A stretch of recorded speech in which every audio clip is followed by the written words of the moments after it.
I'll introduce myself first. My name is Steph Avello. I am the manager of marketing and fan engagement at Drexel University. I've been in marketing for a little over a year now. And before this, I was actually on the academic side of college athletics and student athlete development, which I miss. So this professional development opportunity kind of lets me scratch that itch a little bit. And I'll let my other committee members introduce themselves as well. All right. Hello, everyone. My name is Nick Canine. I'm the Assistant Director of Marketing at the University of Louisville. Been in this position for almost 2 years. It'll be 2 years in January. And before this, I was at the University of Delaware for a couple of months in the same position as well.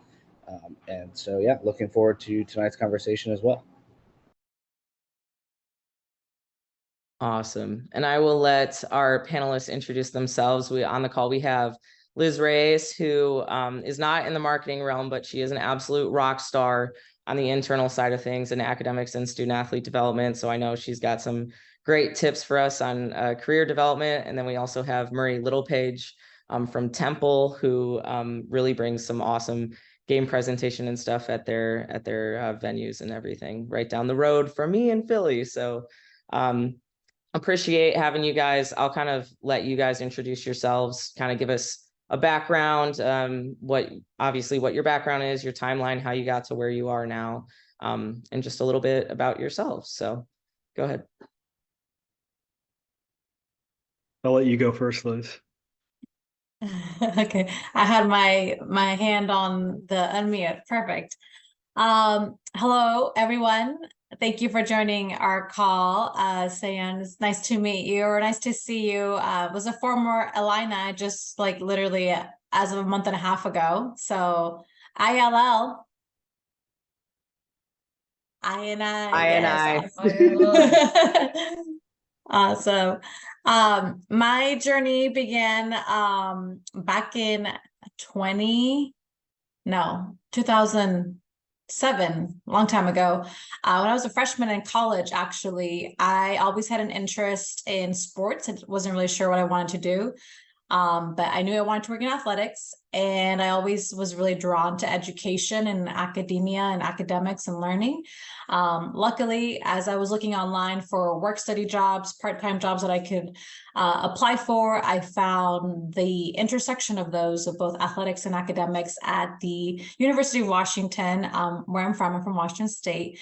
And I applied and started my journey in athletics as a work study student in the tutoring office. And in that office, I was helping hire and train tutors. I would support the student athletes, taking care of their timesheets, their payroll, making sure that they all got paid on time, that we were abiding by institutional conference and NCAA rules, and made sure they had all of their materials. And then that really made me more interested about the academic support services area and all that goes into that.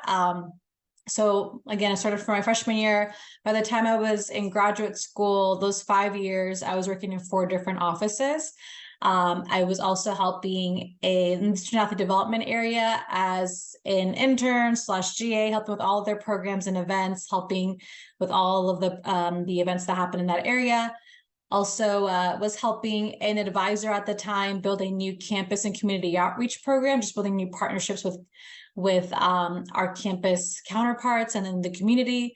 And then I also stepped in and became an interim academic advisor for somebody who had gone on maternity leave. She was out for a little bit, so I stepped in for her. But I say all that to say that I had a really great foundation, just learning the ropes, like from the bottom all the way to the top as I was studying. And I was really blessed to have some great mentors there that gave me opportunities, that saw something in me that, you know, I was interested in, and just kept my head down and kept working, and they kept opening doors for me.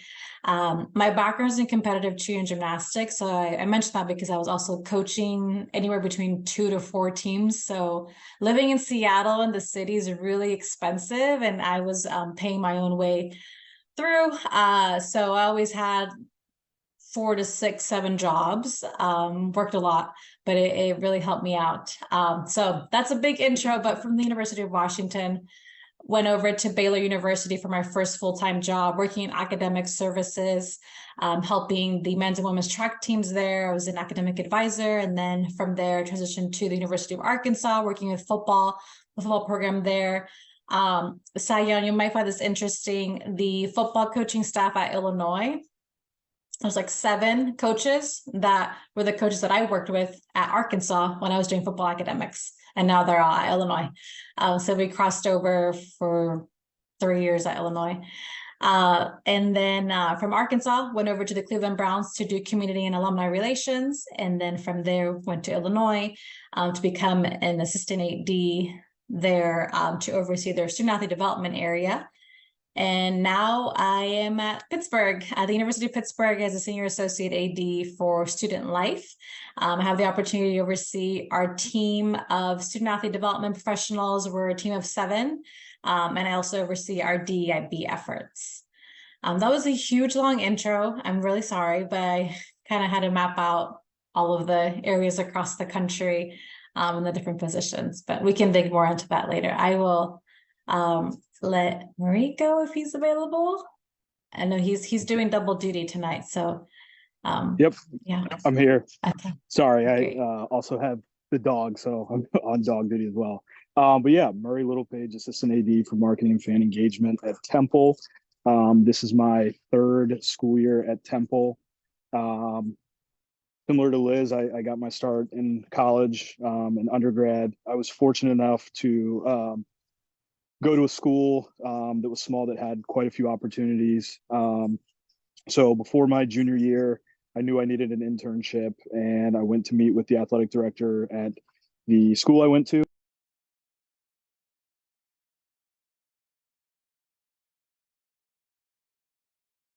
Sorry Murray, about oh, there you Yep. are. Okay. Yeah, so the AD at the school I went to basically just met with me, kind of found out what my interests were. And he basically placed me into a marketing internship. And so, yeah, my junior year, I worked in marketing. Unfortunately, the person who oversaw marketing left. So I moved to fundraising my senior year, went to grad school at Virginia Commonwealth the next year. This was the year after they went to the Final Four in men's basketball. And I worked in group ticket sales. So it was a great time to be working in sales for VCU at the time. Went on to do an internship in the ticket office at UNC Charlotte for 1 year. Went to the University of Virginia after that. Pretty much no specific area, but just kind of an athletic department wide internship. And basically had to step out of athletics for about 10 months. Knew I made a mistake, wanted to get back in. And so applied for jobs all over the country. Knew marketing was the area I wanted to work in. And fortunately, a position opened at Tulane. Was at Tulane as an assistant director of marketing, was there for about 2.5 years.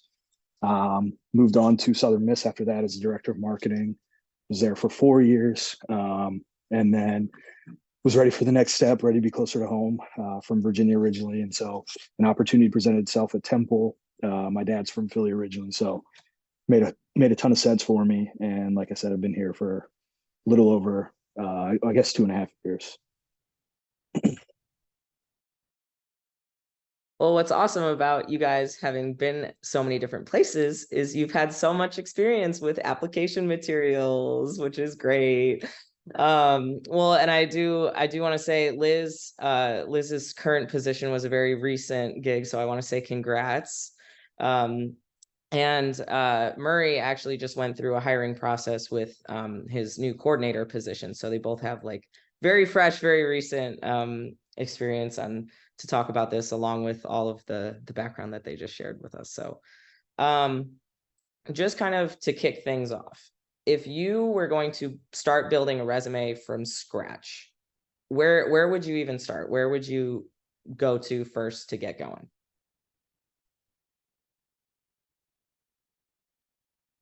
I can start. Okay. This is going to sound very cliche, but I would start with the end in mind. Like, what are you trying to land? What kind of job it is that you want to land? And be very familiar with the job. You know, you should try to be an expert in terms of how big is the institution, how big is the athletic department, what are the priorities of the department, the job description, how it's described, like, are you hitting the job responsibilities that they are going to expect you to be involved in? Like, can you demonstrate your experience and say, like, I've done this, and it really matches and parallels what the job description is. And you can also, even if you're starting off your career, you can always talk about what you're currently doing, or maybe you've had 2 or 3 part-time jobs. How have those jobs helped you prepare, and how do they relate to the current position that you want to apply to and get? You could be doing customer service at Target, right? But you're still dealing with people, probably high pressure, fast-paced environment. Like, draw those keywords that relate to the job that you want to get. So that's one thing, making sure that you're aiming and designing your resume to fit the job description, and being very familiar with what you're applying to, the department, everything about the university, just getting familiar with that. And then the other piece too is, I'm, at least for me, and y'all can share on the external side, I'm really big on metrics and storytelling through the data, and like, what target numbers are you hitting that demonstrate that you've helped move the needle in any direction, and helped improve where you're coming from. I'm really big on details, like, I'm really detail oriented.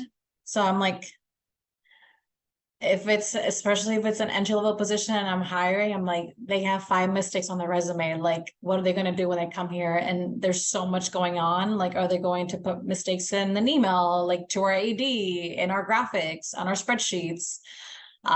So making sure that you're detailed and have multiple eyes review it. I still have people review my resume, and I've been in the game for like 15 years.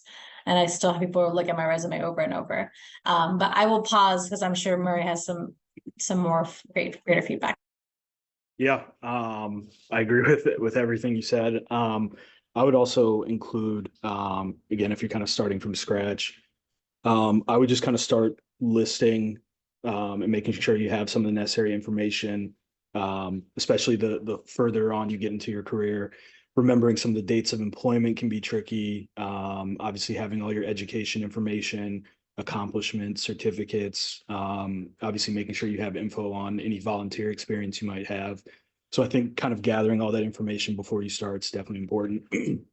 I think a couple of other things are important.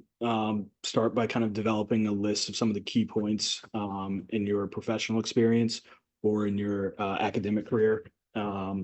Just to kind of start, obviously, when you're trying to put down all these different accomplishments or things you've done in your undergrad career, grad career, or obviously your job. Again, it can be a lot of different things that you need. So I think just kind of developing a list of key points that you can kind of go off of when you're starting. And then obviously just kind of deciding on what the format of your resume is going to be. Obviously, everybody probably has a different format, different way they like to organize their resume, set their resume up, how they want it to look. So obviously just kind of coming up with what you think the best format for you and kind of something that's going to make you stand out.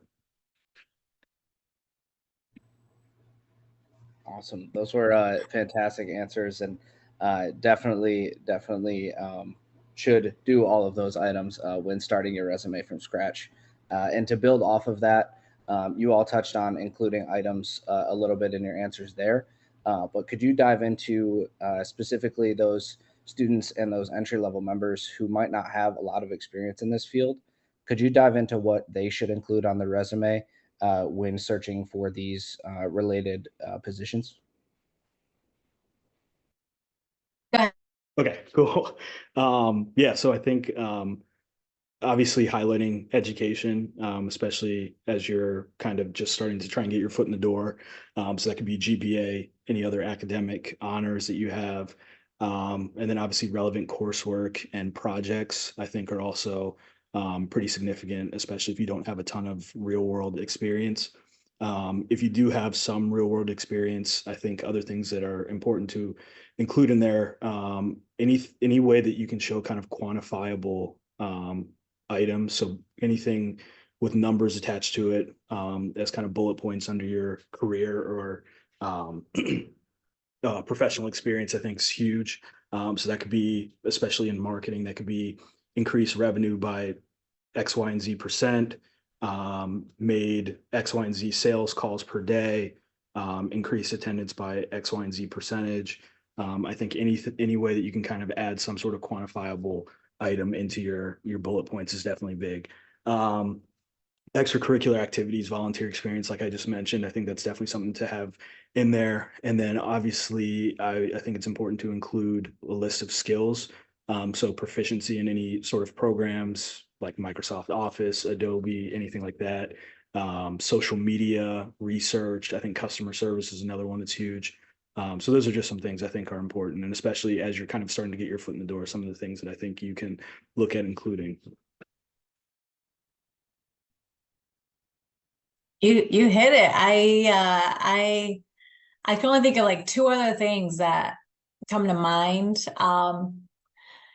If you look at some of the resumes, there's a ton of resume templates online. If you look at the ones that have like an objective or summary or an overview kind of right at the beginning, that could be a great way for you to talk a little bit about yourself, like kind of where you're coming from and what your objective, like what your target is. I always recommend like 2 to 3 sentences max. You should be able to tell like one sentence on where you're coming from, one sentence on what your objective moving forward is, and then like the third one as a recap or like highlighting your high, just like Murray mentioned, your high skills, like hardworking, attention to detail, and really passionate or highly motivated to get started in this career path. 2 to 3 sentences as an objective.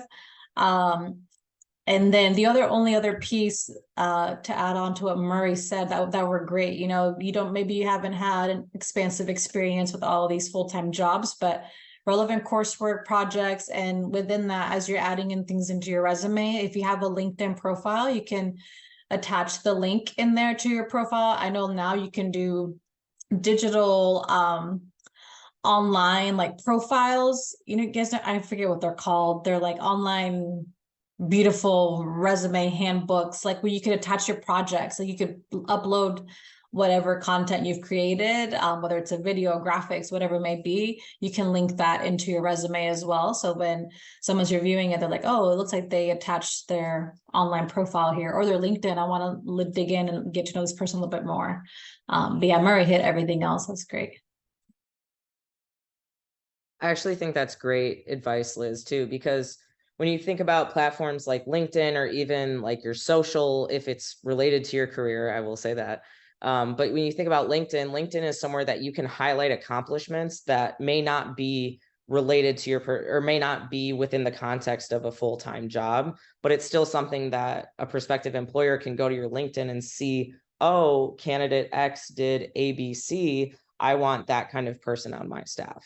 So, I think that's a great tip to include some kind of LinkedIn or portfolio or anything like that you can highlight other things like that as well. And then for one thing. Sorry, I was gonna add with the LinkedIn too. Obviously, if you look somebody up, you can see what mutual friends you have.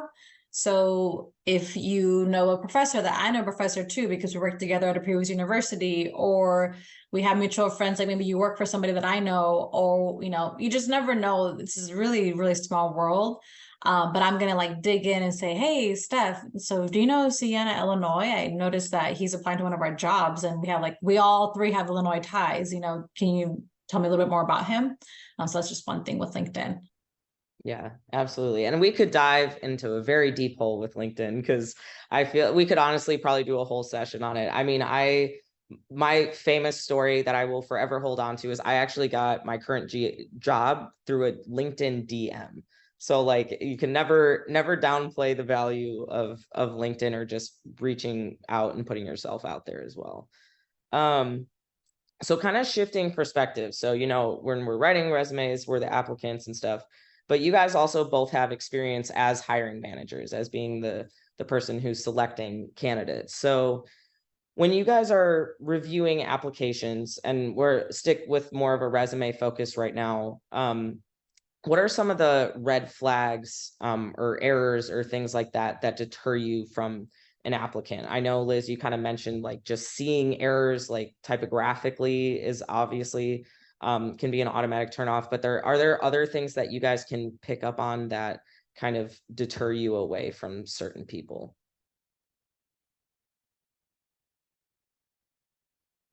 You can take this one first. I'm just Okay. gonna start calling on you guys. Yeah, just call on us because yeah. Again, I'm really big on details. So beyond like the typos, the typos and just like the spelling errors, like all that stuff makes me cringe. But there's a ton of templates online, and I find it really difficult that if you didn't take the time to put your best effort to like follow a template or to make sure that like your bullets are aligning, or like I can see clear headers, right? This is your education section. This is your professional experience section. This is your community outreach one, like clear headers, like aligning on the bullets. Like that also makes me cringe when it's like the headers look all different, the bullets are just not in line.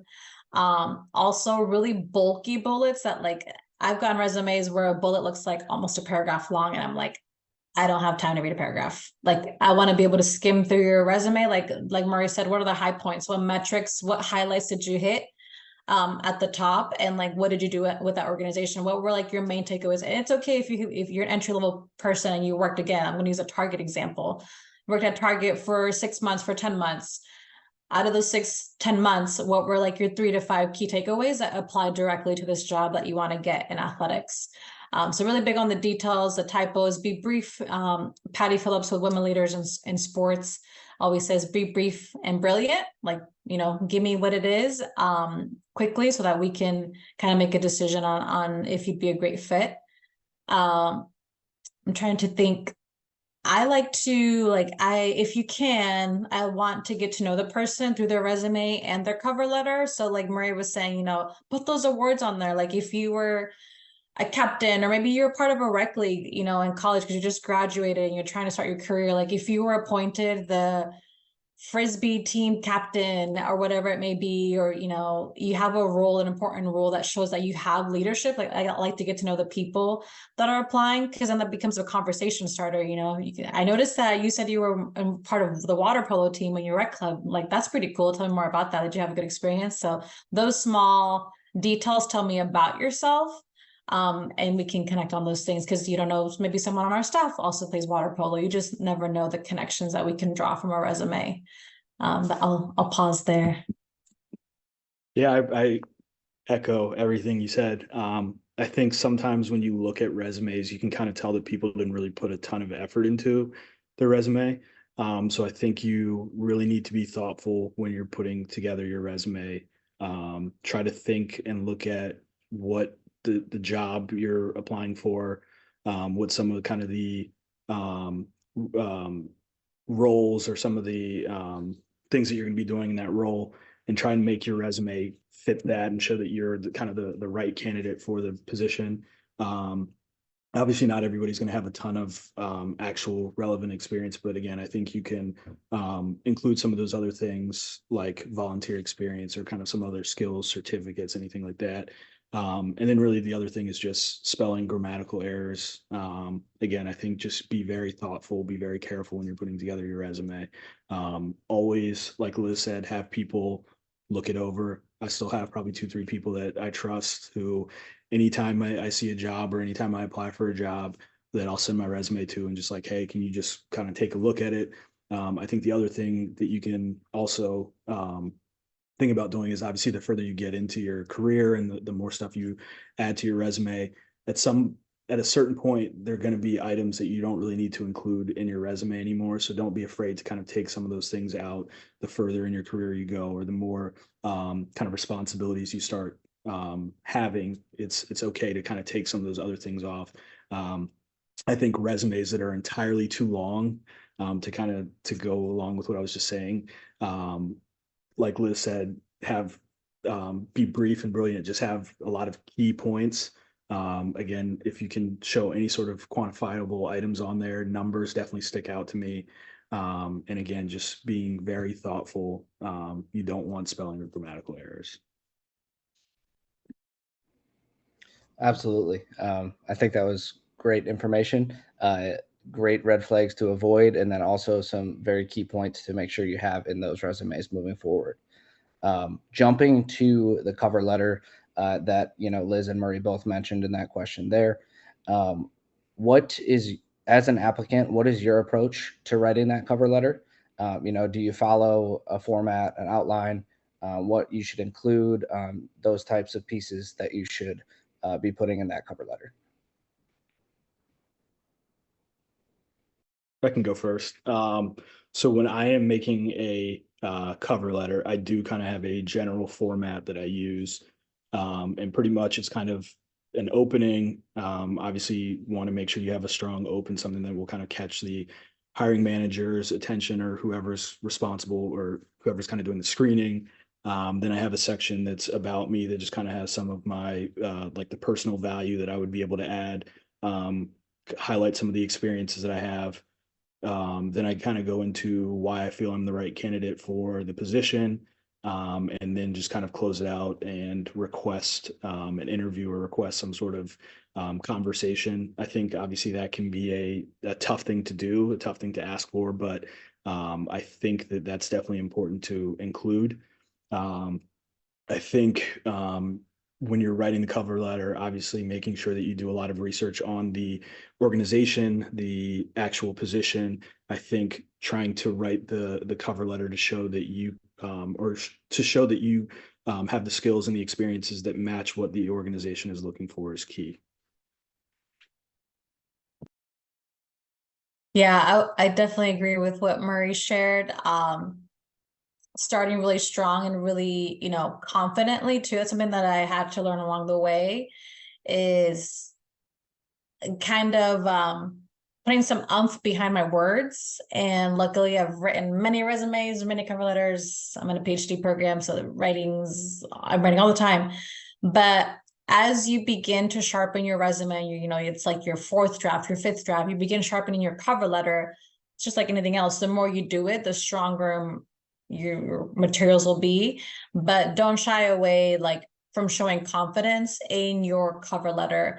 The power, of words comes through in a cover letter, especially, and just like Murray shared, I like to share a little bit more, make it more personalized of my background, so just like he said, have a powerful intro that's like brief and brilliant. And the second paragraph, where he's mentioned starting diving into a little bit of my personal, who I am. I start with why I'm in this, why I started my path in this industry and where I come from. For me, it's very personal to my family, and the value that they place on education with being immigrants to the US. And I used to be oh, well, maybe that's too personal. I don't know, but no one else is gonna, not that no one else is gonna write that, but how common would it be for somebody to have a cover letter and second paragraph, they're hitting you home with the purpose of why you're here and why you're so passionate about this, about the work. So make it personal, just like Murray shared. And it could be anything. It could be I knew that this was the job for me the moment that XYZ, or I have a really personal tie and connection to college athletics by XYZ. But the more personal you make it, the more they will hear your voice and you'll stand out, because it's not just a cookie cutter template that you got offline, because those you can see through those as well. They're not personalized and they take the time to do it.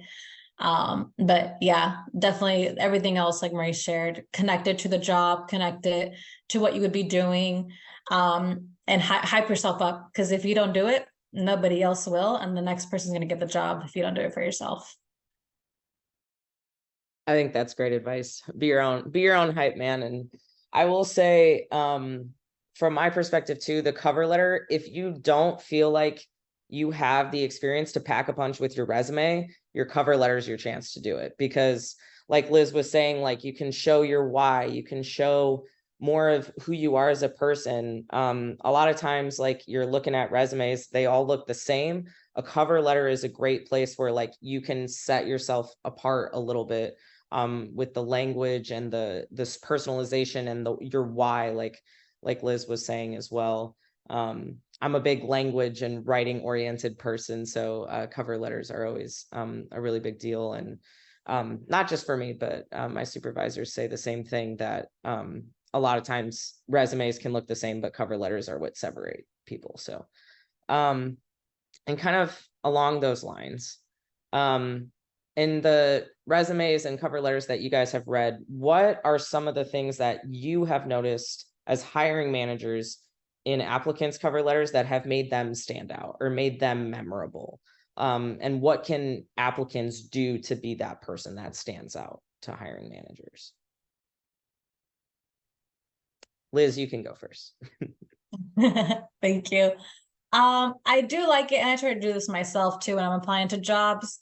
I do like it when they smoothly begin integrating the language and the values of our department. So I'm like, wow, they're actually like paying attention, they've done their research. Or if they, include a statistic about the department and it correlates directly with the job that they're going to be doing. Again, that just shows that you're really prepared and that you've kind of peeled back the layers on the department, what you're going to be doing. It makes it easier for me to envision that kind of what you're stepping into and that you're going to be a good fit. That's one thing. And same thing to reiterate, keeping it personal, like personalize your materials, because for a job, we can see 50 to 150 applications. So what's going to make yours stand out in the most positive way? So I would say those two things come to mind.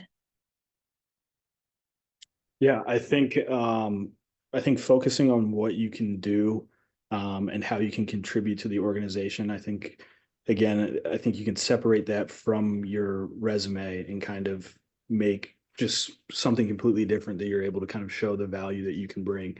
I think it's also important not to just rewrite your resume in a cover letter. They're two completely different documents. They obviously each have their purpose, and I think you can take bits and pieces from your resume and include in your cover letter, but don't just rewrite your resume. Don't make a generic cover letter. Each cover letter should be specific to the job, to the organization. I've been in a situation where I received a cover letter and it was clear the person wrote this cover letter to every single job they were applying for because it had the wrong name of the school and the wrong name of the position or the wrong title. And that was an applicant that did not get any further in the process. I think the other thing you can do, especially what we've talked about with language and whatnot, show your enthusiasm for the job you're currently doing. Show your enthusiasm for the position and this opportunity that you're pursuing and that you're applying for.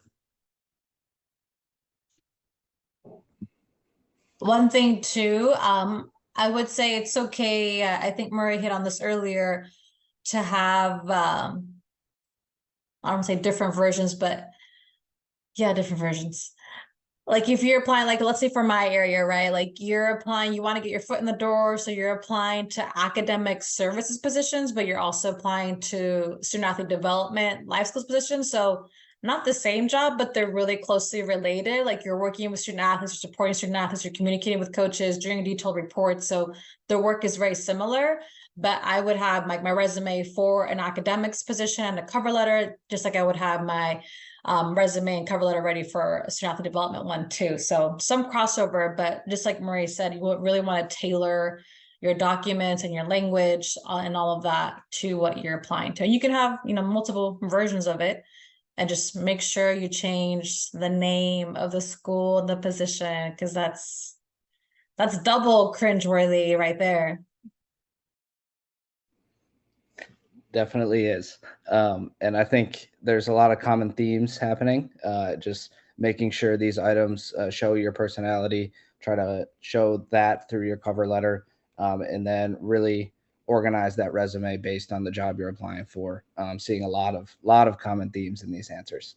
Also, if we do have any questions, you can definitely raise the hand, throw it in the chat. We'll be happy to answer those questions as well. If not, we'll go ahead and kind of transition into the references side of an application. So who should applicants be reaching out for in terms of their references? And then also, how should they go about making that ask to include those individuals on a reference page? I can start. So I think as you're kind of starting this, I think it's super important that you always ask someone if they're willing to serve as a reference for you. I've been in a situation where I got a random call out of the blue, a reference call, and I had no clue what the position was. I had, no idea what they were looking for, any of that kind of stuff. And so I think you just have to be very, it's a very important decision. So I think just be smart about who you're asking. The other thing is making sure that you're picking people who are going to give you a positive reference. I've also been in a situation where made reference calls and the person told me that the reference told me that they would not hire the person. So that clearly led to us not pursuing that person any further. And then I think something else is you don't always have to have the same references for every single job that you apply for. I think the more people you get to know and the more people you're comfortable asking, you can kind of tailor who you ask to be your reference with the job that you're applying for. As far as kind of who and how, I think some of the people you can ask are current or previous colleagues, current or previous bosses.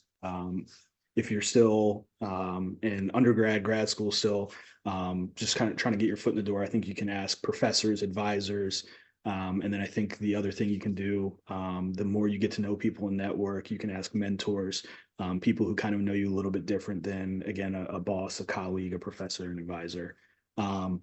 And then as far as how to ask, I think it kind of goes along with the networking piece of things and briefly kind of what I just touched on. I think these are people that you should be communicating with every so often. You shouldn't just be reaching out to them when you need to ask them to be your reference. So I think it's keeping in touch every so often, just again, keeping the relationship building. And then I think you can call, text, email. I think you just tell them that you're interested in the position, tell them what the position is, where it is, details about the position, and then just asking if they'd be comfortable to serve as a reference for you. They might say no, they could say it's not a good time, they're not comfortable. If that's the case, still thank them and kind of move on to the next person. If they do agree and offer to serve as a reference, I think making sure that they have all the information about the position and the institution that you're applying at so that they can do their research and make sure they can speak on your behalf, how you fit in and how you can bring value to the organization and in that role.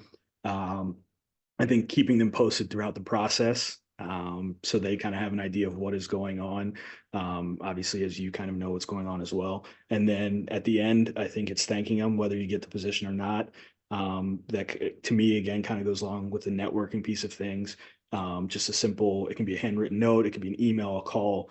But I think just thanking them for being willing to speak to this position, this organization on your behalf is definitely something important.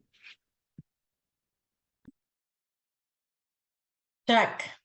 Retweet what Murray said. Oh, I was gonna say something. Oh, yes. In terms of being clear, definitely just reiterating what Murray shared, being very clear about the process, what you're applying to, the institution, send them the job link and all those things. Also be clear about the reference check. So like, is the job going to call them? Did they say they're going to call them that week? Did they say they're going to call them next week? Sometimes they'll call over the weekend. They'll say, okay, we're just, thanks for interviewing with us. We're going to check references over the weekend. So you always want to be clear with who you ask to be referenced to make sure that they're available, that they expect a 216 number from Cleveland because you're applying to work with the Cleveland Browns, or that that they have the availability to like hop on the phone or join whatever, it's a Zoom call, or fill out. Sometimes there's an application or a form to fill out too. So you want to be realistic and clear with how the organization, the job that you're applying to, how they're going to reach out, when, and what format, and what they expect to hear, like, what they expect to hear from that person too. Yeah. One other thing I would make sure is if you have multiple like emails or multiple phone numbers for a reference, make sure you ask them which one you want them to use. I know Liz can probably speak to this, but academic advisors sometimes will have a personal phone and professional phone, and maybe like they're closer to some student athletes and we'll give them their personal phone. If they don't want their personal phone given out, don't give them their personal phone. So just make sure whatever phone number, email, or contact information you're giving is the contact information that they want to be given. Another question, something that in college for me was never really addressed, was some of the jobs that have short answer questions built into the application. And some of those questions are generic, kind of can be answered in the cover letter. Why are you a good candidate? Things like that. But how do you guys approach those questions when you're applicants, or if you have more experience, if you guys put them in your applications as hiring managers? Why are those there? What are you looking for candidates to write down there? Murray, if you want to go first. Or wait, no, you went first or last one. Let's go first. All good, all good. I have seen those, both, yeah, I've seen those in the past. I would say, you know, be brief and be brilliant, but still know why that question is there, right? What they might give you a scenario. Okay, well, if they give you a scenario as a purpose for you to like walk them through your thought process? Is it the purpose for you to walk them through how you execute in high pressure situations? There's a reason why they included that question. So make sure that you hit that and that you're answering it and hitting that purpose of the question. I wouldn't drag on to like 5 paragraphs. I would do like 1 or 2 blurbs, 1 or 2 paragraphs, but be clear and concise. And if you can't hit those metrics, put in that data, if it applies to the question. I personally don't do small, short question, like fill in the blurb in the application. But what I do is, if you're a finalist at campus, I will give you a scenario, and for you, I expect you to present like the next day. So again, just want to test like how your public speaking is, your attention to detail is, how you turn around work overnight, like, you know, because it's a really fast-paced environment. The reality is I won't be able to give you a project 6 months in advance because things happen all the time. So that's what I do for my finalist in-person interviews. But you know, you can see it differently in the format of a question on an application. That's common. It's very common. But I would say 1 or 2 paragraphs, hit the main points. I agree. I was going to say, I think the one thing that's really important is getting to the point. Answer the question directly. I think once you are done writing it, I would recommend going back and rereading the question, then rereading your answer and making sure that you are answering the question. I think sometimes when you kind of get to writing, especially in a situation like this on a job application, you might ramble. You might have all this information that maybe you don't need. I think just getting to the point, answering the question directly. And then if you're able to, I think showing and not telling, elaborate on relevant information. Like I mentioned earlier, if there's quantifiable items that you can include in there, make sure you have that in there. And yeah, I think pretty much everything else Liz said. Those are just kind of the few that I would say though. Well, one thing too, I hate when this happens. I hate when this happens for myself and I'm the applicant, or when I'm working with a student athlete and I'm helping them apply for a job. Absolutely hate it when we're like drafting in the text box space and then like the internet shuts down, or like the application's reloading and then like your answer's gone. What you had drafted, it's in the abyss, it's in a black hole. So what I like to do, again, even myself, if I'm applying, I copy and paste the questions, if I can't, into a Word document, because a Microsoft Word will pick up your spelling, your grammar, your word count. It'll pick up all of that. So I would draft it in a Word document and then just copy and paste it once you're done into the actual application. Yeah. Sai, you can go ahead and ask your question. I'm Sai. I'm Illinois athletic marketing assistant, like undergrad school. And so my question is for resume. Okay, so now I'm applying to the big organizations like professional leagues for my next summer internship outside of school. So now I'm organizing my resume from my marketing assistant at Illinois Athletic experiences. But so it's really hard to organize what I did because as an intern we do a lot of things like including like t-shirts rolling and shipping and packing stuff in like so those are really like basic skill, and also I work for almost like every Illinois sport. So okay, so I do so many things. So how to organize like simply and like highlighting things stuff like so could you give me some advice? Do you want to go first? Okay. Yeah. So I think another thing that you can do, talk to some of the people, the full-time people there who you work with and work for, maybe the person you report directly to, and just kind of walk them through this as well, and just get their feedback on some of the maybe more important job responsibilities that you have and things that they think you should include. Obviously, if you're working with them, they probably have certain things that they like for you to do or certain things they want you to do. So they can probably tell you what the things are that are most important, but also that they probably are in some sort of hiring position or have experience or maybe serve on a search committee, so they can also tell you maybe some of the important things that they would be looking for if they were hiring for a role. So I think just speaking with them and kind of getting feedback on what their thoughts are, and then once your resume is done, giving it to them, let them go through it, read over it, make sure you're kind of hitting the mark with everything that you're kind of including in there. Yeah, I was going to share something very similar to Murray's point. For example, at the University of Illinois, in the student athlete development office, it's always like 2 to 3 people full time, and they do like the job of like 6 people, like double the size. But if I'm one of those people, like you said, Sian, I'm not gonna put like 47 bullets on my resume, right? But let's think about like the main key initiatives, like, okay, the 7 pillars at Illinois are community service, career readiness, leadership development, like onboarding, like orientation, like figure out what those big initiatives are, so on and so forth. Like Murray said, talk to your supervisor and say, hi, I'm developing my resume. I really want to land, a great job. What would you say are the main initiatives that our office hits?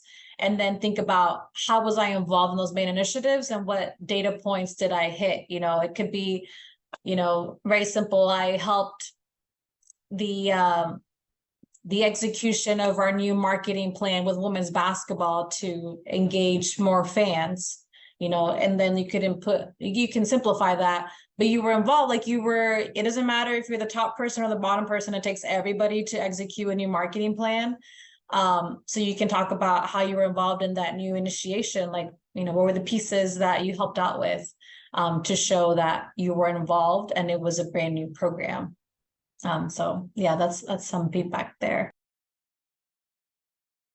Thank you. All And right. um Oh, go ahead. I have another question. Yeah. Um I was talking about this topic in the office today, but we have two perspectives. Like, so for example, like nowadays, Live Golf and like PJ, their relationship is yeah okay. They officially emerged, but technically like they're not good relationships. So if I apply to like Live Golf, and then if I got offer from Live Golf like for summer internship, so that experience is possibly to be like to become like obstacle to get a PGA or like a PGA thing, because both they have really bad relationships. So Are you Sian, are you saying that you're applying to a job that like maybe a competitor, like in Yeah, competition yeah, with somebody else? Is that kind of what you're yeah, saying? like Nike and Adidas, like something like that. So Yeah. Got it. Yeah, no, I think you should still, apply for whatever experience you're seeking. Let's use that example if it's like the Nike and Adidas example. You really want to land an internship with Nike, it could be a good opportunity for you to get more experience, to get more involved in that area, but then you know that you want to go with Adidas afterwards. That's okay, because they're, if anything, they're the same industry. They do the exact same work. So that's just showing that you had another professional experience to add to your resume, and that's they should be cordial and respect each other. If they're in the same, industry, then that means they're high competitors, but completely, I would say it's fine. Yeah, I agree. I mean, you see people who work at schools and then go on to work at their rival schools. So I think as long as if you're given the opportunity, as long as you go in and just do a good job, I don't think that it's going to be an issue once that other company or the quote unquote rival, a job opens there and you're applying and they get your resume. I don't think they're going to look at it and be like, oh, he worked at Nike, we're not going to hire him. I think as long as you can go in, do a good job and show that you did a good job, I think it actually might stand out because again, you have relevant information, relevant experience. It's probably going to be, similar to the work you're going to be doing in that role. If anything, they'll be happy to steal a valuable asset from their competitor. They'll probably be happy to have you on their side now. So that's awesome. Yeah. Um, You might hear some jokes. Like I mentioned that I work for the Cleveland Browns, and I'm like in Pittsburgh, Steel City here in Pittsburgh. And they're like, we're gonna ignore that part on your resume, but we're glad you got some good experience. that's the nature of sports too. It all of this revolves around competition and everything. So I don't think anyone will hold that against you. Awesome. Do you guys have any final thoughts or tidbits or advice that maybe we didn't cover in our questions that you'd like to kind of leave us with? Say, just like you prepared and put all of your energy and you were really detailed in your materials, the interview is equally, if not more, is more critical. Because if you're a finalist and they're flying you, or you're driving to campus to meet them, like, you need to be super prepared. You should know people's names before they mention, hi, I'm so, like, you should already know, like, oh, that's Steph. I know that she's head of marketing. I know, that's Murray. I know who he is. I know his name. I know what department he is. Like, all the details about the organization and everything, like the in-person interview, that's just a moment for you to crush it. Like, you need to be really well prepared, and that's just a moment for you to crush it, for you to sell yourself and showcase why you are the best person for the job. Your materials got you there, and now you're just, selling your profile, selling who you are. Yeah, I agree. Always do your research on the position, the organization. I think one thing that's important to keep in mind is that not every job, not every organization, not every location might be the right fit for you. So making sure that you're kind of staying true to yourself and who you are, and that the position, the institution, the values, the goals, all that kind of stuff line up with what's important to you. What we touched on earlier, always have people proof all of your materials, have more people proof it than you think you need to have proof it. And then lastly, I would just say be authentic in your cover letter, your resume, the phone interview, the Zoom interview, however many interviews you go through, always be authentic. That's great advice. That's great advice. Thank you guys both so much for taking the time to serve on our panel. I know our NACMA community, our young professionals really benefit from the advice that we give here. And if anything, it gives 2 more friendly faces to see at conventions. So we get to establish a few connections going in. So Thank you guys so much for everything. Really appreciate it. I honestly was like half taking notes in my head this whole time. I know I got some stuff out of this, and just really appreciate the conversation. Appreciate you, Sayun, for being here. And thank you.